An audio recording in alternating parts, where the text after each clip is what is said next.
Hello, Christopher Nolan. Hello. It's a real pleasure to have you here today. Are you ready for this interview? I'm ready. Okay, so you can see the screen here with emojis. If you press on the buzzer, it will stop on one emoji and we'll see the first question. So, it's a sand timer. A timer will appear for 60 seconds on the screen. During that time, I will give you a series of projections for the year 2050. And the idea is for you to give me one word or a few words, whatever, that come to your mind for this topic. All right. Let's start with the first one. Transportation in 2050. Or flying, I hope. The nuclear bomb in 2050. The same. Movie theaters in 2050. Bigger and more magnificent. Nice. Your films in 2050. Pass. Okay. Space exploration in 2050. Mars. Cities in 2050. Taller. Okay. Love in 2050. The same. Nice. Okay, what about peace in 2050? Hope. Nice. And what about war in 2050? Fear. Nice. Maybe the last one, airplanes in 2050. Quiet. Nice. Let's go on the next question. So you can press on the buzzer.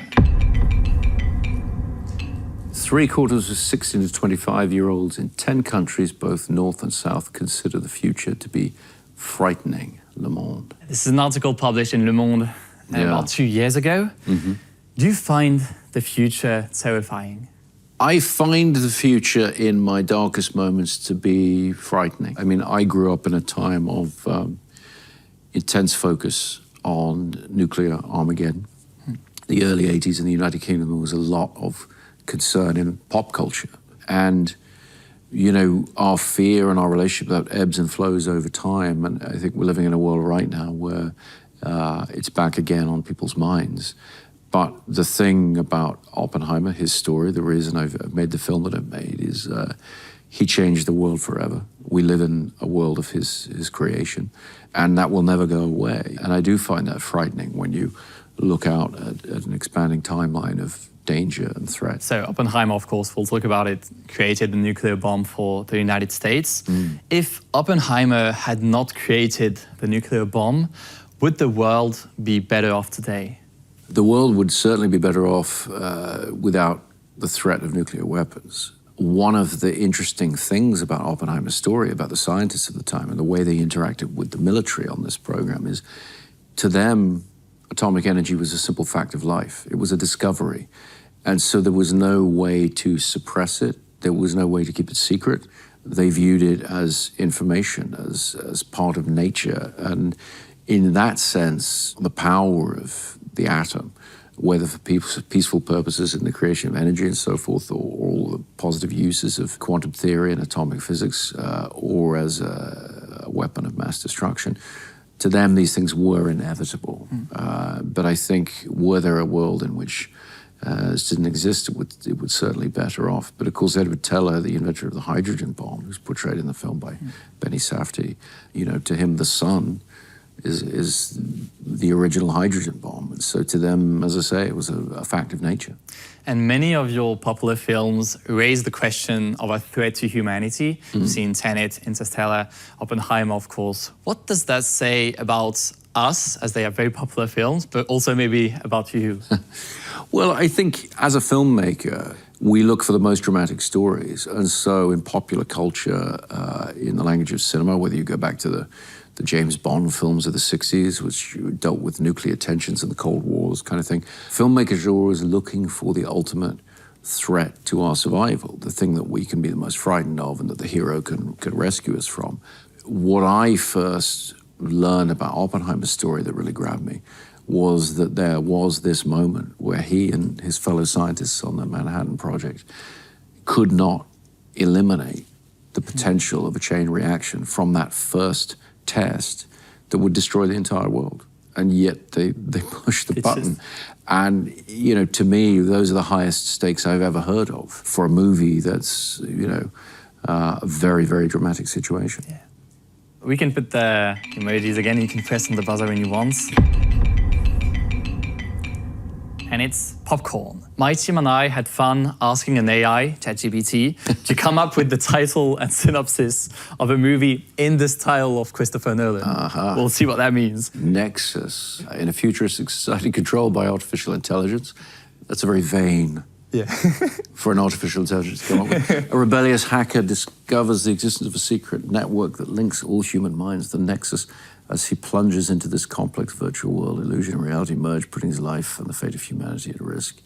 He must find the core of the Nexus to save humanity from the relevant script. The AI, complete, we say in English, cobblers, because, total nonsense. So it's like he tried and take a few things of a few of your movies and did a mashup and just a weird thing came out. Yeah, completely. We also tried doing like a poster, which was okay, but more looked like a comic book poster than a real movie. Do you feel inspired by those? I'm not sure.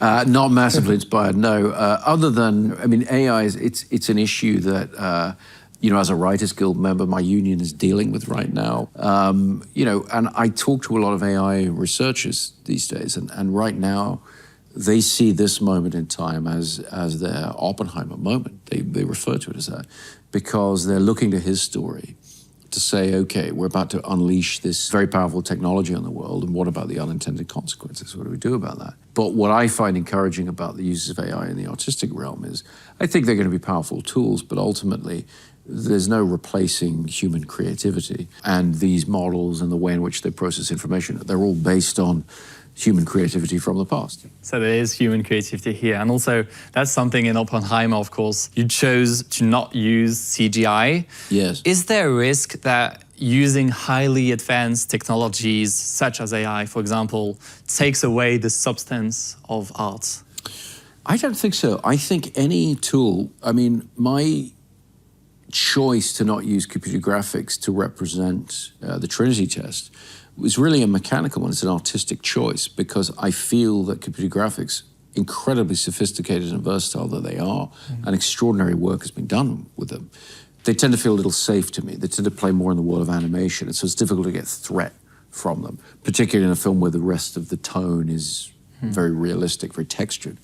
I think any tool, whether AI generated, whether it's computer based or whatever, it's all another tool for filmmakers to create with. And so as long as we have faith in our human beings creating with these tools, I think the medium of film will continue to develop in exciting ways.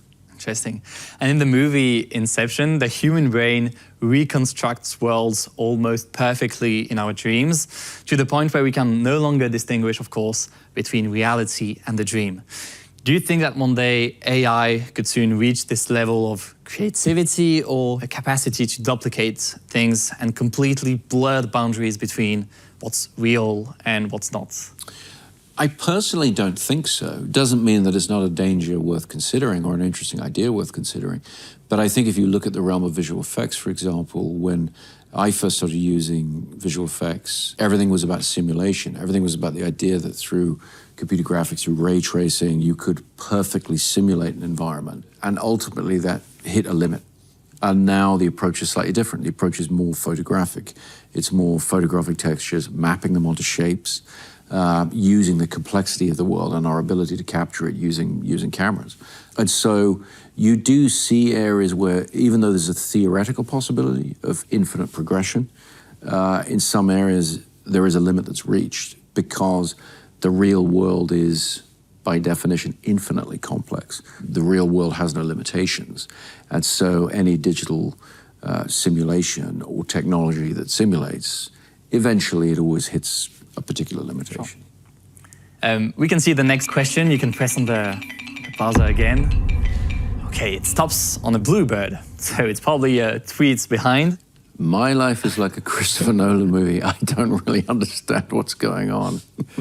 What would you tell him or her? I'd say don't try to understand it, just feel it. That's interesting because I see it. I've seen sometimes complex movies with my parents, and it's so frustrating because 10 minutes after the beginning of the movie, they're like, wait, I don't understand. I can't watch what's happening now because what's happening here? How do you see this? Like, how do you find the right balance between simplicity and complexity in a movie? I don't see movies in terms of a balance between simplicity and complexity. I think it's really about mystery. And our expectations of films, really my whole life, but really since the 1950s, they've been informed by television and the expectations of television. And sometimes that's unfortunate. So I often use non-chronological structures, non-linear structures. That was something that was done a lot in the silent era, in the early talkies, right up until television comes along. And then television sort of imposes a more linear, a more simple approach because of the way in which we watched television from the 1950s onwards. Then when home video, DVD comes along and now streaming, we can once again be more adventurous because you can watch something, you can stop it, you can rewind something, have a look at it. And so we can make, more dense narratives, more complicated narratives. But ultimately, the thing about the experience in a movie theater with an audience is it should be about mystery. You don't want to understand the entire story right from the beginning. Otherwise, there's nothing to unfold. And so, really the skill of the filmmaker, the job of the filmmaker is to try and be a little bit ahead of the audience. Not too far ahead, not too far behind. When you're behind the audience is understanding things before you're explaining them. The audience gets very frustrated in a different way. Yeah, because I knew this was going to happen. Exactly. Another question, I think there's 2 questions left. You can press buzzer. Okay, it's another timer. Basically, I will ask you a series of questions, and the idea is to answer yes, no, or just pass if you want to pass. Are you ready? Oui. Let's go. Will you still be making movies in 10 years? Yes. Could you make a TV show one day? No. Do you think there's life elsewhere in the universe? Pass. After Batman, do you want to direct another superhero movie? No. Will AI destroy humanity? No. Do you still refuse to have a smartphone? Yes. Are you afraid of death? Yes. Could you have a TikTok account? No. Well, if you don't have a smartphone, it's not easy anyway. Is Interstellar your favorite movie in your filmography? Pass. Would you like to make a Star Wars movie? Pass. Is music the most important thing in a movie? No. Is it okay to eat while watching a movie? Yes. Is it okay to watch movies on smartphones or laptops? Yes. Do you play video games? No. And maybe one last one. Does a big budget film have a higher chance of being a good film? No. You can take more time if you want to answer this one. The relationship is weirdly simple. When you're making a film, you never have enough time and you never have enough money, no matter what the budget is. And so I think really the budget's kind of irrelevant. It's where it becomes interesting is the interaction of the subject matter with the budget. My first film was a film called Following that I shot with friends. We were all working full-time jobs. We would shoot one day a week on the weekends. We spent no money on the film. But I wrote the script knowing that's how we were going to make it. So the lack of a budget and the subject matter were in sync. And I think as long as you can maintain that balance, I think your chances of a good film are absolutely equal, whatever level you're working at. So I guess even like a movie like Oppenheimer, maybe it wasn't possible for you to do it like when you started doing movies, and now, of course. You need a certain amount of resources to tell a subject in a particular way. I think you can approach any subject in a number of different ways. Some would be smaller, some would be bigger. What you have to decide as a filmmaker is there a smaller way to tell the story or not? Certainly with Inception, I remember it was a film I'd worked on for many years and had no way to get a large budget for it. And so I kept trying to reconceive it as a smaller project, and it would never work in that way for me. And so I waited until I could get the right budget for it. So it's really about the story and about the scope of the approach you want to take. But what you don't want to do is start making a film with the wrong budget for the subject matter you're going to tell. One last question I think we have. You can press on the buzzer one last time. So behind this emoji, there'll be a video. There's an interview of Oppenheimer on French television on May 4, 1962. At that time, he had already built, of course, the nuclear bomb for the United States. It had already landed on Hiroshima and Nagasaki, killing hundreds of thousands of people. And he was now calling for international control of nuclear weapons, as you know.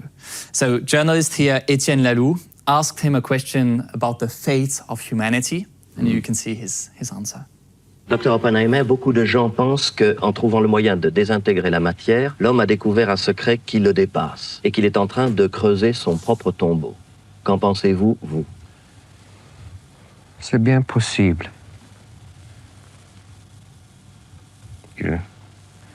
Je ne suis pas optimiste, mais je maintiens un espoir. What do you see here in Oppenheimer? I see a man who was always extremely careful about everything he said. Post 1945, after the bombings of Hiroshima and Nagasaki, he was very, very careful to never apologize and take on a personal responsibility for what had happened. But the actions he took, and this is one of the reasons I was interested in telling the story, the actions are of somebody with a very, very highly developed sense of responsibility and shame. And so the way in which he answered a lot of those questions later in life, they're very, very careful. And I think that's a very eloquent expression of, yes, it's difficult once you really dig into the question of the atomic bomb, how it came to be, what it is, where it goes from here. It is very difficult to be optimistic, but the fact that he still wants to be hopeful, I think, is indicative of who he was as a person and also how he felt he needed to communicate with people. Because if you just tell people that the sky is falling the whole time, they stop listening. And in the movie, and of course in real life, because it, of course, based on the true story, the scientists consider the possibility of the bomb destroying all of humanity. Oppenheimer thinks that the risk is near zero, yet he continues, of course, the test. Is it courage? Is it madness? How would you define this action? I think it's very hard to tap into the way in which those scientists saw the context. that risk. That was, of course, very... The context is very important. They felt that this was something that absolutely needed to happen. And their assessment of the risk is uniquely and peculiarly statistically subjective. These are scientists and they view risk in a very particular way. I think for most of us, the scale of the consequence outweighs the smallness of the risk. But I think for more scientific and logical minds, they did not see the scale of the consequence as affecting the statistical probability of the risk. I think we all, as non-scientists, the fact that if you push that button, you might destroy the entire world. However small the risk, we wouldn't push the button. But I think for scientists, the magnitude of the consequences isn't the point. The point is they've done their calculations and they've worked out that it's very, very unlikely that pushing that button will destroy the world, so they go ahead and they push it. Yeah. On behalf of all of us. I'm glad this one is not about puzzle. Yeah, and of course, so that everyone has the context in this movie, and there's of course the Nazis and the risk that they have nuclear bomb and they may use it. So there's of course this political... Well, the thing that's really interesting for me about the story, I had no interest in making a film about scientists who were too stupid to realize that if they built this thing, terrible things would come of it. These were very, very brilliant people who were well aware of the potential of what they were doing. But they were in a situation where they knew that the Germans had split the atom. They knew that they were trying to make a nuclear bomb and win the war that way. And so they felt they had absolutely no choice. And that's what makes that history so compelling. And we were talking about AI a few minutes ago. Of course, this question of pushing the boundaries. Should we always prioritize the progress of science and pushing the boundaries over everything else, despite risks that may be here? How do you find the good against kind of balance? I mean, I think you do see scientists at times lost in the pure theory of what they're doing and not necessarily aware of the implications. But I also think it's reductive and simplistic to say, well, before scientists achieve progress, we have to plan for how we would deal with it. You see this in my business right now. In the film business, people are very worried about AI and the applications of it. and they want protection from that. But the reality is, until those things progress, it's hard to know what it is that needs to be controlled. And I think a lot of scientific progress is like that. Until we see the potential, until it's starting to be realized, it's very difficult for the rest of society to legislate, to judge. And that's where the real danger comes in. What Oppenheimer saw as the real danger, and I think he was right, was secrecy. They had to develop the Manhattan Project in intense secrecy, but they fought it, the scientists fought it every step of the way because they believed that knowledge has to be shared, it has to be open.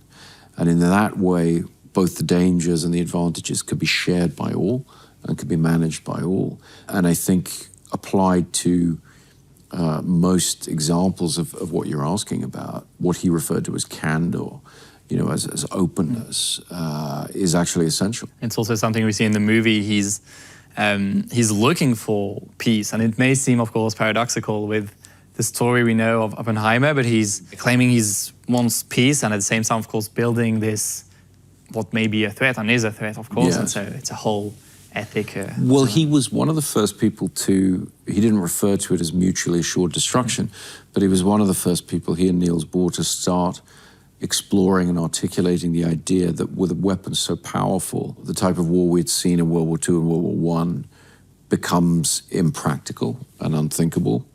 And there is an argument, one way of looking at the situation in the world today is that he's been proven right to this point.